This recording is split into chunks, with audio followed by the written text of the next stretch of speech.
Movie के start होते ही हमें कुछ साल पहले का टाइम दिखाया जाता है, जहाँ पर कुछ वर्कर्स एक माइन में काम कर रहे होते हैं। उन पर नजर रखने के लिए एक डॉक्टर भी वहाँ पर होता है, जिसे एक आदमी बताता है कि काम के दौरान वर्कर्स को यहाँ पर कुछ रेडिएशंस यानी शुआएं महसूस हुई और उन्हें लगा कि शायद यहाँ पर यूरेनियम है और वो बहुत खुश हो गए। उन्होंने बड़ी बड़ी मशीनरीज यहाँ पर मंगवा ली और काम शुरू कर दिया कि देखते ही देखते काम के दौरान वो जमीन अंदर घुसने लगती है, यानी एक गार में जाने लगती है। तो डॉक्टर अपनी टीम को लेकर उस केव के अंदर जाते हैं, यानी जमीन के नीचे। तो वहाँ पर उन्हें एक बहुत बड़े जानवर का स्केलेटन मिलता है, यानी ढांचा। जब डॉक्टर उस पर गौर करते हैं तो उन्हें पता चलता है कि ये कोई स्केलेटन नहीं है, बल्कि वाकई में एक बहुत बड़ा जानवर है जो यहाँ पर सो रहा था और रोशनी पड़ने पर ये जिंदा हो गया था। और फिर हमें ये दिखाया गया कि वो जानवर केव से निकलकर समंदर की तरफ चला गया था। दूसरी तरफ जापान में हमें एक साइंटिस्ट दिखाया जाता है जो कि फोन पर किसी से बात कर रहा था कि जिस जगह से वो जानवर निकला था वहाँ से अर्थक्वेक होता यहाँ तक आ रहा है। उसका उस जगह पर एक प्लांट होता है। वो कहता है कि अगर ऐसे ही चलता रहा तो मुझे तो अपना प्लांट खत्म करना पड़ेगा। तभी उसकी वाइफ आती है और वो अपनी वाइफ और अपने बेटे फोर्ट को लेकर वहाँ से चला जाता है।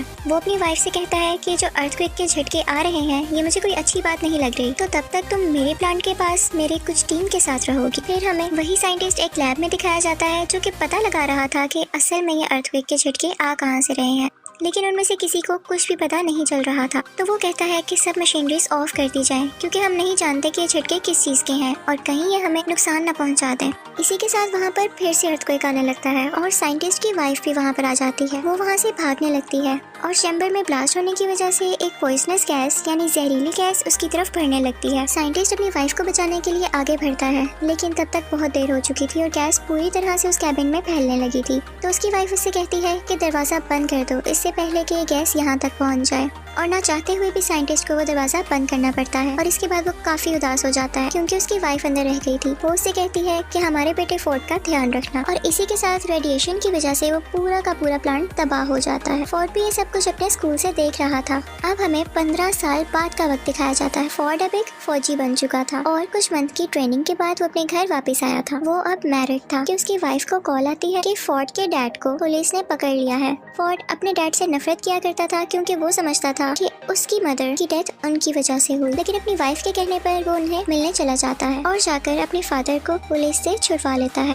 फिर वो दोनों घर आते हैं तो उसका फादर उससे कहता है कि बेटा वो एक एक्सीडेंट नहीं था, बल्कि उसके पीछे कुछ रेडिएशंस थी और सेम चीज हम अभी भी फील कर रहे हैं फिर से। और वो अभी भी इसलिए अरेस्ट हुआ था क्योंकि वो उस जगह पर गया था जहाँ पर पुलिस ने जाने से मना किया था। वो बताता है कि मेरे दोस्त ने भी वॉइस फ्रीक्वेंसी नोट की है, यानी वहाँ पर से अजीबोगरीब आवाजें आती हैं, तो मुझे वहाँ पर जाकर देखना होगा और ये साबित करना होगा कि उस रोज प्लांट पर जो ब्लास्ट हुआ वो कोई एक्सीडेंट नहीं था। तो फिर फोर्ट भी अपने फादर के साथ वहाँ पर जाता है। अब वो लोग नोट करते हैं कि वहाँ पर कोई जहरीली गैस या रेडिएशन नहीं थी। वहाँ पर पुलिस फिर से आ जाती है और उन दोनों को पकड़कर अपने साथ ले जाती है और वहाँ पर वही डॉक्टर जो मूवी के स्टार्टिंग सीन में दिखाया गया था वो भी होता है। वो सब साइंटिस्ट से पूछते हैं कि आखिर तुम बार बार उस जगह पर क्यों जाते हो, तो वो सब कुछ बताने लगता है जो वो करना चाहता था। डॉक्टर ये सुनकर बहुत हैरान होता है क्योंकि इतनी सारी इन्फॉर्मेशन तो उसे भी नहीं पता थी।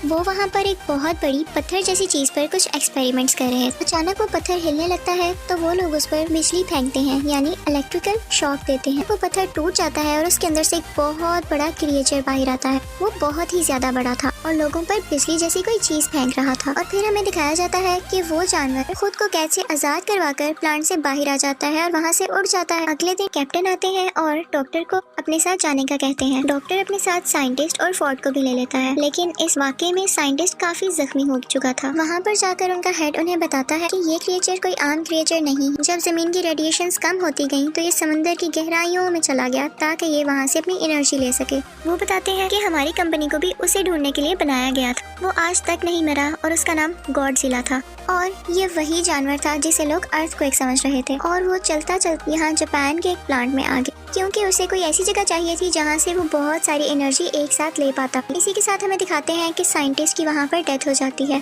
और वो सब लोग काफी परेशान हो जाते हैं कि आज तो ये मरे हैं, कल को कोई और भी मर सकता है। अचानक वहाँ पर हेड को कॉल आती है कि एक समंदर से अजीबोगरीब रेडिएशंस आ रही हैं और उन्हें पता चलता है कि वो क्रिएचर वहीं पर मौजूद है और वो वहाँ पर न्यूक्लियर बॉम्ब खा रहा था क्योंकि उसे एनर्जी चाहिए थी। लेकिन इसके साथ साथ उन्हें वहाँ पर किसी और चीज के भी सिग्नल्स मिल रहे थे। वहाँ पर कुछ लोग भेजे गए थे जो देखते हैं कि कि समंदर से एक बहुत बड़ा जानवर बाहर आ रहा है। वो दरअसल वही खतरनाक क्रिएचर था जो कि अब शहर में आ चुका और सब लोग उससे बहुत ज्यादा डर रहे थे। और उसी के साथ हमें गॉडजिला दिखाया जाता है जो कि गुस्से से चिल्ला रहा था। अगले दिन टीवी पर न्यूज आती है कि वो क्रिएचर गॉडजिला से बचकर भाग गया। अब वो खतरनाक क्रिएचर समंदर में जाकर और भी जानवरों को अपने साथ मिला रहा। डॉक्टर की टीम मेंबर कहती है कि बहुत टाइम पहले हमें 2 अंडे मिले थे। एक अंडे में से एक जानवर निकलकर जापान के उसी प्लांट पर चला गया था और हम नहीं जानते कि दूसरे अंडे का क्या हुआ। उसे एक जगह पर सेफली रखवा दिया गया था। जब कुछ लोगों को वहाँ पर देखने के लिए भेजा जाता है तो वो लोग देखते हैं कि अंडे में से वो जानवर निकलकर कहीं जा चुका है। पता चलता है कि ये दूसरा अंडा उसी खतरनाक क्रिएचर का था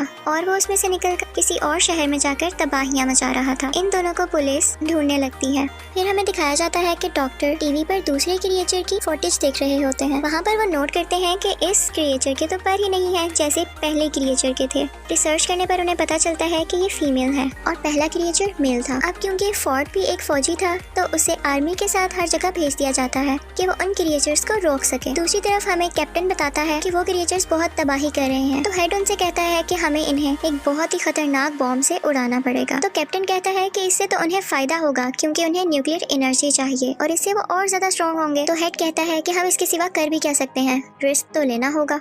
वो दोनों क्रिएचर्स अपनी एनर्जी रिस्टोर करने के लिए यानी रेडिएशंस को खुद में फिल करने के लिए एक समंदर में जा रहे थे क्योंकि समंदर की गहराई से उन्हें बहुत सारी रेडिएशंस मिली और गॉडजिला दूसरी तरफ उन्हें मारने के लिए आ रहा था। तो ये सब लोग भी उसी समंदर की तरफ बढ़ते हैं और वो न्यूक्लियर बॉम्ब भी अपने साथ रख लेते हैं। फोर्ड भी इन पर नजर रखे हुए था। वो बॉम्ब उन्होंने एक बोट पर रखा हुआ था। मेल क्रिएचर आकर उस बोट पर अटैक कर देता है और वो न्यूक्लियर बॉम्ब उठाकर वहाँ से चला जाता है।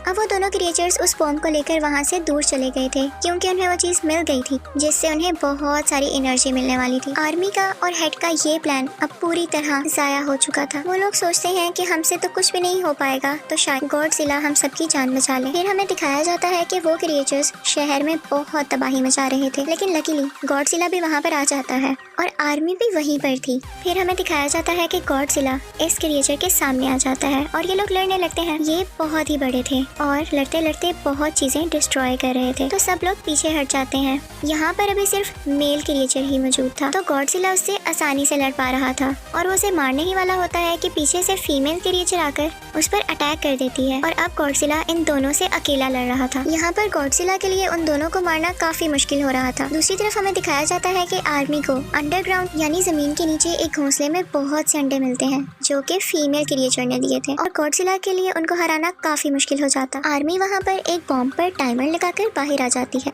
और जल्द ही वो बॉम्ब ब्लास्ट हो जाता है और सब के सब अंडे उसमें हट जाते हैं। जब मेल और फीमेल दोनों क्रिएचर ये देखते हैं तो उन्हें अपने अंडों की फिक्र होने लगती है और वो दोनों गॉडजिला को छोड़कर उस तरफ भागते हैं। अब उस धमाके से गॉडजिला को ये फायदा हुआ कि उस धमाके की रेडिएशंस गॉडजिला में एनर्जी की तरह जाने लगी और उसने वही एनर्जी यूज कर अपने मुंह से उन दोनों क्रिएचर्स पर फेंकी और अब गॉडजिला काफी स्ट्रॉन्ग हो चुका था और वो दोनों क्रिएचर से पूरी ताकत से लड़ रहा था। और यहाँ पर गॉडजिला मेल क्रिएचर को मार देता है तो ये देखते हुए फीमेल क्रिएचर को काफी गुस्सा आता है और उसे इस बात का भी गुस्सा था कि आर्मी ने उसके अंडों को मार दिया तो वो फोर्ट की तरफ बढ़ती है। लेकिन गॉडजिला उसे पीछे से आकर पकड़ता है और उसका मुंह खोलकर अपने मुंह से सारी की सारी रेडिएशंस उसके अंदर डाल देता है जिसकी वजह से उसे बहुत पेन होने लगती है और वो मर जाती है। फोर्ट भी यहाँ पर काफी जख्मी हो चुका था लेकिन आर्मी उसे ठीक करने के लिए वहाँ से ले जाती। अगले दिन हमें गॉडजिला दिखाया जाता है।